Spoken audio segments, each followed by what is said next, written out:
Assalamu alaikum dear students, hope you are well and doing great. The video on the topic factors affecting growth and oncogenesis, regeneration in vertebrates and hormones as a mediator of development, which contains instructive and educational content that is both shareable and easy to retain.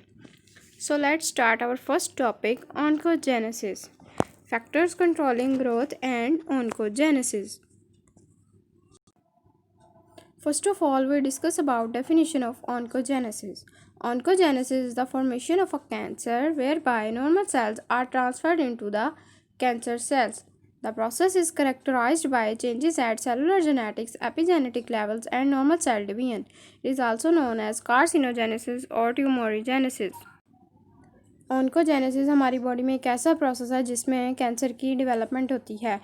ये कैसे होती है? जो हमारे normal sales होते हैं वो transfer हो जाते हैं कैंसर सेल्स में। नॉर्मल सेल्स कैंसर सेल्स में कैसे ट्रांसफ़र होते हैं? उनमें कुछ चेंजेस आती हैं, जैसे सेलुलर जेनेटिक्स या नॉर्मल सेल डिवीजन उनमें नहीं होती।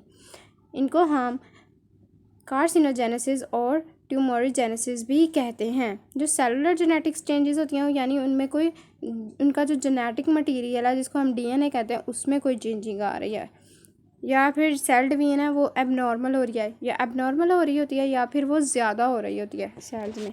इसलिए जो हमारे नॉर्मल सेल्स होते हैं वो ट्रांसफ़र हो जाते हैं कैंसर सेल्स में। Next, this is the microscopic diagram of a cancer cells. In this diagram you see the red color mass is the cancer cell. Oncogenes, a gene that has a potential to cause cancer. Oncogenes produce some proteins which ultimately cause cancer to develop in the body. These proteins are oncoproteins. Two pathways occur: cell division and proliferation, cell death. Oncogene ऐसा gene है जिसमें potential है cancer cause करने का। Oncogenes कुछ proteins produce करते हैं जो कि हमारी बॉडी में कैंसर को डेवलप करने का सबब बनते हैं। उन प्रोटीन्स को हम ऑन्कोप्रोटीन्स कहते हैं। ऑन्कोजीन्स टू पाथवेज को हमेशा फॉलो करते हैं: cell division and proliferation and cell death. या तो सेल डिवीजन होगी या फिर सेल डेथ होगी। Next is proto-oncogenes. A gene when altered by mutation or viral infection become an oncogene that can contribute to cancer. It provides signals that may either lead to cell division or programmed cell death. Proto-oncogenes is converted into oncogenes. अब proto-oncogenes ऐसे jeans हैं जिनमें जब भी कोई mutation या viral infection होता है तो वो कन्वर्ट हो जाते हैं oncogenes में, जो फिर oncogenes हैं वो कंट्रीब्यूट करते हैं कैंसर को। प्रोटो-ऑन्कोजीन सिग्नल प्रोवाइड करते हैं ऑन्कोजीन्स को कि या तो वो सेल के डिवीजन करवाएं या फिर प्रोग्राम्ड सेल डेथ करवाएं, जिसको हम एपोप्टोसिस भी कहते हैं। Here the equation shows proto-oncogenes converted into oncogenes when mutation occurred in the proto-oncogenes. Tumor suppressor gene factor. It is one of the factors that control growth and oncogenesis.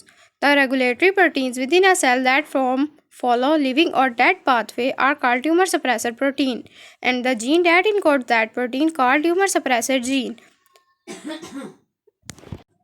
वो factor जो कि oncogenesis को affect करता है उसका नाम है tumour suppressor gene factor. ये जो फैक्टर है वो ऑन्कोजेनेसिस यानी कि कैंसर की जो ग्रोथ होती है बॉडी में उसको कंट्रोल करता है। द रेगुलेटरी प्रोटीन्स जो सेल के अंदर प्रेजेंट होती हैं उनका दो काम होते हैं, या तो वो लिविंग पाथवे को फॉलो करती हैं या सेल के डेथ पाथवे को फॉलो करती हैं। उन प्रोटीन्स को हम कहते हैं ट्यूमर सप्रेसर प्रोटीन, और वो जीन्स जो कि ट्यूमर सप्रेसर प्रोटीन को इनकोड करते हैं उनको हम कहते हैं tumour suppressor gene. A huge mass of undifferentiated cell called tumour. अब ट्यूमर एक क्या है? ह्यूज मैस है अनडिफरेंशिएटेड सेल्स का। अनडिफरेंशिएटेड सेल्स वो होते हैं जिनमें नॉर्मल सेल डिवीजन नहीं होती। जब जिन सेल्स में नॉर्मल सेल डिवीजन नहीं होती वो एक जगह पर इकट्ठे हो जाते हैं और वो एक बॉल टाइप का मैस बना देते हैं जिसको हम कहते हैं ट्यूमर या cancer cells. Types of genes in tumour suppressor gene factor are 3. P53, its gene name is TP53. PRB, its gene name is retinoblastoma protein. T10, its gene name is phosphatase and tensin homology. These are three proteins which play a role in the tumor suppressor gene factor. Example: When a mutation or any sort of DNA damage occur in cell, then tumor suppressor gene holds the division of cell and some signals given to p53 to become active. When it activated, it does two functions: repair DNA or kill the cell, that is apoptosis. अब मैं आपको example दूंगी कि जो tumour suppressor gene factor है वो कैसे control करता है ग्रोथ, कैंसर सेल्स की ग्रोथ को। जब भी किसी टाइप की म्यूटेशन होती है या फिर डीएनए डैमेज होता है सेल में, तो फिर क्या होता है कि जो p53 है ना, वो डैमेज से पहले हमारे सेल में इनएक्टिव फॉर्म में पड़ी होती है। जैसे ही म्यूटेशन हो जाती है, म्यूटेशन कैसे होगी, या तो वो डिलीट म्यूटेशन होगी या ट्रांसफ़र म्यूटेशन होगी, यानी कि डीएनए का जो उसमें जो न्यूक्लियोटाइड्स हैं या तो उनकी ट्रांसफरिंग हो जाएगी या फिर उनकी डिलीशन हो जाएगी, या बेस पेयर्स जो होते हैं उनकी ट्रांसफ़र हो जाएगा एक क्रोमोसोम के डीएनए से दूसरे क्रोमोसोम के डीएनए में, या फिर उनकी डिलीशन हो जाएगी। जब भी कोई ऐसा म्यूटेशन या सॉर्ट ऑफ डीएनए डैमेज होगा तो ट्यूमर सप्रेसर जो जीन है वो p53 को क्या करेगा, एक्टिव करेगा और जो सेल के डिवीजन है उसको रोक देगा। जैसे ही p53 एक्टिव होगा तो p53 ने दो फंक्शंस को परफॉर्म करवाना है, या तो डीएनए को रिपेयर करवाना है या फिर सेल की डेथ होनी है, जिसको हम एपोप्टोसिस कहते हैं। अगर तो सेल की जो है सेल उसको डीएनए की रिपेयरिंग करवा देता है तो फिर वो जो सेल है वो कैंसर सेल्स में कन्वर्ट नहीं होंगे। अगर वो डीएनए की रिपेयरिंग नहीं करवा रहा, जिसको हम न्यूक्लियोटाइड एक्सिशन रिपेयर भी कहते हैं, एक केवल ही होती है, एक बेस पेयर एक्सिशन रिपेयरिंग होती है डीएनए की। अगर तो ये दोनों नहीं करवाता तो फिर क्या होगा, फिर वो दूसरा फंक्शन ये करेगा कि वो सेल की प्रोग्राम्ड सेल डेथ करवा देगा, जिसको हम एपोप्टोसिस भी कहते हैं। और जो एपोप्टोसिस टर्म है ये प्रोग्राम्ड सेल डेथ, यानी कि सेल ने खुद अपनी डेथ करवाई है, इस वजह से हम इसको एपोप्टोसिस या प्रोग्राम्ड सेल डेथ भी कहते हैं। इस तरह जो ट्यूमर सप्रेसर जीन्स हैं वो अफेक्ट करती हैं हमारी बॉडी में कि वो कैंसर की ग्रोथ को रोकें। The next topic which I am discussing with you is the regeneration in vertebrates. Now, first of all, I am telling you about the regeneration. What is regeneration? It is a sequence of morphogenetic events that restores the normal structure of organs after its partial or total amputation. Regeneration एक ऐसा process है जिसमें morphogenetic events होते हैं जो कि हमारे जो नॉर्मल स्ट्रक्चर्स होते हैं या organs होते हैं उनको वैसे ही मेंटेन करके रखता है, या जब वो लॉस्ट हो जाते हैं या फिर उनकी कोई पार्शियल लॉस्ट होते हैं या फिर कम्प्लीटली लॉस्ट हो जाते हैं। कोई ऑर्गन हो सकता है या फिर कोई बॉडी का लिम्ब हो सकता है। जैसे ही वो हो जाते हैं लॉस तो उनको दोबारा रीजनरेट करवाना और फिर उसको फिर वही नॉर्मल स्ट्रक्चर में रखना, उसको हम कहते हैं regeneration. Types of regeneration, there are two types of regeneration in vertebrates, epimorphosis and morpholaxis. Epimorphosis. It involves the reconstruction of missing parts by local proliferation from blastema or addition of parts to remaining piece. एपीमॉर्फोसिस regeneration एक ऐसी regeneration है जिसमें जो missing part हुए होते हैं किसी भी एनिमल के, जैसे लिम्ब वगैरह उसके लॉस्ट हो जाते हैं, तो उनको दोबारा रिकन्स्ट्रक्ट करना उस पार्ट को, उसको हम कहते हैं एपीमॉर्फोसिस। जैसे मैं यहाँ पे एग्जांपल दूंगी सैलमेंडर की। सैलमेंडर का ये जो एक लिम्ब है उसका लॉस्ट हो गया, वहाँ पे सबसे पहले क्या होगी, जिस पार्ट से वो लॉस्ट हुआ है वहाँ पे सबसे पहले वॉन्ड हीलिंग होगी। वॉन्ड हीलिंग के बाद ब्लास्टीमा की फॉर्मेशन होगी। अब ब्लास्टीमा क्या है? अब ब्लास्टीमा एक mass of undifferentiated cell that has capability to develop into organ और एन अपेंडेज। ब्लास्टीमा एक ऐसा मैस अनडिफरेंशिएटेड सेल्स का जिसमें एबिलिटी होती है कि वो डेवलप करे न्यू ऑर्गन को या न्यू अपेंडेज को। जैसे ही ब्लास्टीमा की फॉर्मेशन होगी फिर ब्लास्टीमा के जो सेल्स हैं वो प्रोलिफरेट करेंगे, यानी उनमें सेल डिवीजन स्टार्ट हो जाएगी। जब वो प्रोलिफरेट कर जाएंगे तो फिर वो न्यू पैटर्न बनाएंगे लिम्ब का। जैसे ही पैटर्न बन जाएगा लिम्ब का तो फिर न्यू लिम्ब रीजनरेट कर जाएगा। इसको हम कहते हैं epimorphosis in salamanders. Next is morpholaxis. Morpholepsis is regeneration of specific tissue in a variety of organisms due to loss or death of existing tissue. अब मॉर्फोलैक्सिस रीजनरेशन की एक ऐसी टाइप है जिसमें कोई ऑर्गेनिज्म का कोई भी एक स्पेसिफिक टिश्यू है ना, या तो उसकी डेथ हो जाती है या फिर वो लॉस कर जाता है। जैसे मैं यहाँ पे आपको एग्जांपल दूंगी हाइड्रा की। हाइड्रा में क्या होता है कि जब भी उसमें रीजनरेशन होनी होती है ना, तो उसका जो एक पार्ट है ना अगर वो मिस हो गया, जैसे अब हम हाइड्रा को कट कर देते हैं 2 पार्ट्स में, तो एक पार्ट उसका हेड वाला होगा, एक पार्ट उसका टेल वाला होगा। जो हेड वाला पार्ट है वो अपनी टेल को रीजनरेट करेगा, जो टेल वाला पार्ट है वो अपनी हेड को रीजनरेट करेगा।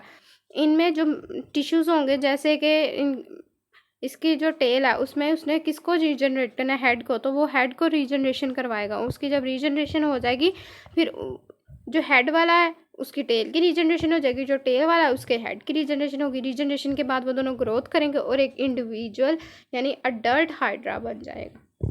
इसको हम कहते हैं morphallaxis regeneration. Next and the last topic is hormone as a mediator of development. What is hormones? Hormone is a chemical messenger that are secreted directly into the bloodstream, which carries them to the organ or tissues of the body to exert their function.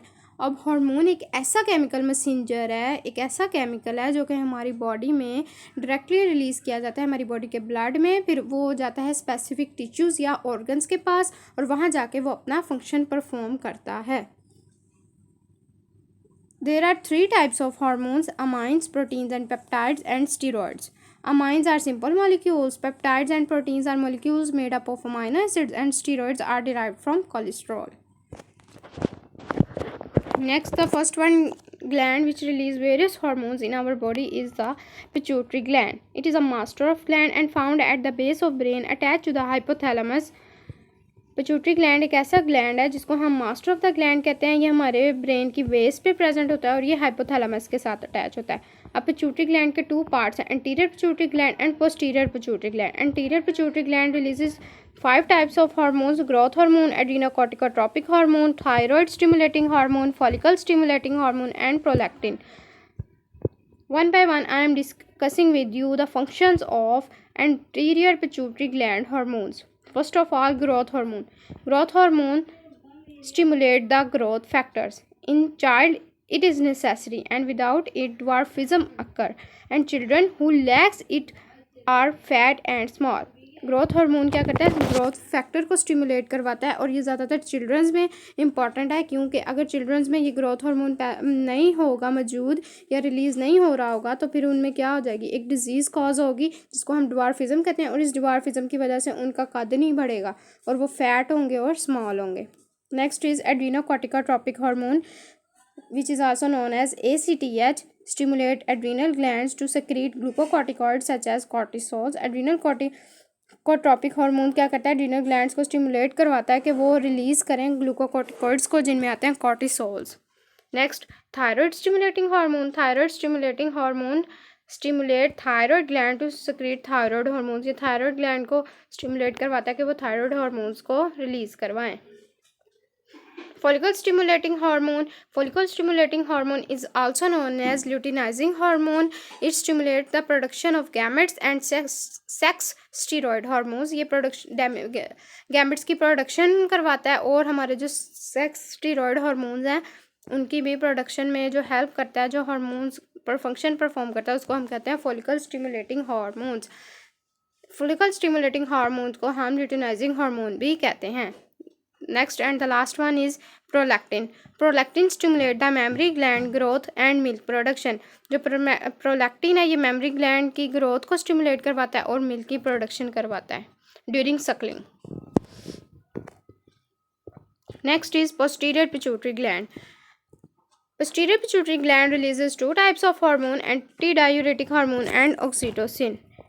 Antidiuretic hormone promote reabsorption of water by kidney located in the posterior pituitary. Antidiuretic hormone का function होता है कि ये ज़्यादा से ज़्यादा water की reabsorption करवाता है किडनी से, ताकि जो हमारे किडनीज़ में जो वाटर का बैलेंस है वो मेंटेन रहे। Next is oxytocin. Oxytocin increase uterine contraction during labour and milk release from mammary gland during suckling. Oxytocin का काम ये होता है कि जो हमारी यूट्राइन की कॉन्ट्रैक्शंस है ना उनको इंक्रीज़ करवा देता है लेबर के दौरान और मेमरी ग्लैंड से मिल्क की रिलीज़ करवाता है after the birth of an child. The hormones which are released from the posterior pituitary gland are stored in the posterior pituitary.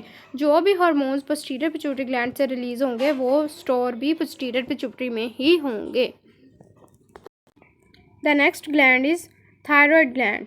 Thyroid gland is a butterfly shaped It is located in the neck, regulated by hypothalamus and producing hormones that is thyroxine T4.